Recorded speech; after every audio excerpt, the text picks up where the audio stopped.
Quad की बैठक से क्यों घबराया हुआ है चीन? मोदी के दोस्तों को देखकर कैसे उड़े जिनपिंग के होश? क्वाड पर बाइडेन ने क्या कहा और एलएसी पर चीन की शांति राग के क्या है असल मायने? इन सभी खबरों के लिए देखते हैं टॉप 9 दुश्मन चीन पाकिस्तान। विस्तारवादी चीन को मात देने के लिए क्वाड धीरे धीरे संगठित रूप लेता जा रहा है। इस साल के अंत में क्वाड के नेताओं की आमने सामने बैठक होगी। कल की वर्चुअल बैठक में पीएम मोदी ने कहा, ये गठबंधन वसुधैव कुटुंबकम की सोच पर टिका है। सभी देशों ने भारत की ताकत का बखान किया। कल भारत, अमेरिका, जापान और ऑस्ट्रेलिया की क्वाड ग्रुप की बैठक हुई, जिसमें कोरोना और आर्थिक सामरिक विषयों पर मंथन किया गया। सूत्रों के हवाले से खबर है कि समिट में चीन के साथ ईस्टर्न लद्दाख में विवाद का मुद्दा भी उठा, जिस पर सभी देशों ने भारत का साथ दिया।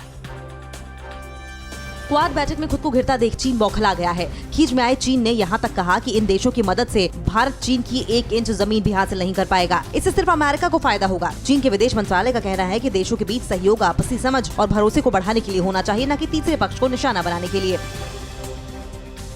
क्वाड की बैठक में अमेरिकी राष्ट्रपति ने कहा कि आपसी सहयोग बढ़ाने में क्वाड एक नया तंत्र बनकर उभरा है। उन्होंने कहा कि मैं हमारी संभावनाओं के बारे में आशावादी हूं। क्वाड हिंद प्रशांत क्षेत्र में एक महत्वपूर्ण क्षेत्र होने जा रहा है और मैं आने वाले सालों में आप सभी के साथ मिलकर काम करने के लिए उत्सुक हूं।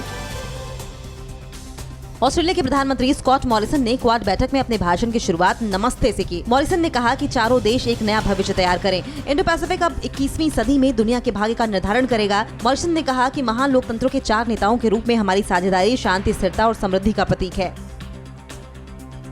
जापान के प्रधानमंत्री योशिहिडे सुगा ने क्वाड की बैठक को संबोधित करते हुए 7 बार भारत का नाम लिया और भारत को इंडो पैसिफिक क्षेत्र की बड़ी ताकत बताया। सुगा ने कहा कि हमारी प्रतिबद्धता फ्री हिंद प्रशांत क्षेत्र और इलाके में शांति और स्थिरता को लेकर है। चीन की साजिशों के प्रति उसे आगाह करने के लिए अमेरिकी विदेश मंत्री एंटनी ब्लिंकेन चीनी प्रतिनिधियों से बात करने वाले हैं। अमेरिकी लॉ मेकर्स ने ब्लिंकेन को आगाह किया है कि चीन से बात करते हुए वे सख्त रवैया अपनाएं। चीन ने ब्रिटेन की राजदूत कैरोलिन विल्सन के एक लेख पर उन्हें तलब किया है। विल्सन ने लोकप्रिय चीनी सोशल मीडिया नेटवर्क वीचैट पर प्रेस की आजादी को लेकर एक लेख लिखा था, जिसको लेकर चीनी विदेश मंत्रालय ने नाराजगी जताई है।